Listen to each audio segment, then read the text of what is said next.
ঈদ যাত্রায় আন্তনগর ট্রেনের টিকিট অনলাইনে শতভাগ বিক্রি হয়ে গেছে।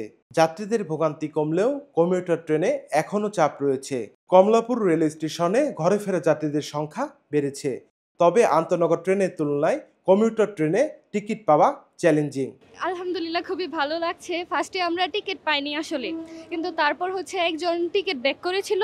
তার কাছ থেকে নেওয়া হয়েছে আমাদের টিকিট। টিকিট কাটতে আমার অনেক কষ্ট হয়েছে। টিকিট আমি কাটতে পারি না, কিন্তু আমার ছোট ভাইয়ের ওয়াইফে আমাকে টিকিট কেটে দিয়েছে। তো মা অসুস্থ, মার সাথে ঈদ করার জন্য আমরা দেশে যাচ্ছি। কমিউটার ট্রেনের টিকিট যাত্রার মাত্র 2 ঘন্টা আগে বিক্রি শুরু হয়, তাই সকাল থেকেই টিকিট কাউন্টারে দীর্ঘ লাইন তৈরি করছেন যাত্রীরা। অনেকে সেহরি খেয়েই স্টেশনে চলে এসেছেন টিকিট কাটার জন্য। তাদের অপেক্ষা করতে হচ্ছে ঘন্টার পর ঘন্টা। টিকিটের ব্যাপারটা টিকিটের ব্যাপারটা আমার একটু আপত্তি আছে। যদি 20% 30% কম দিয়ে দিত, সবাই স্টার্টিং টিকিট খাইতে যাইত। আর এখানে দেওয়া যাইতেছে অনেকে মাগনা যায়। রেলের তো লস এর লাগি।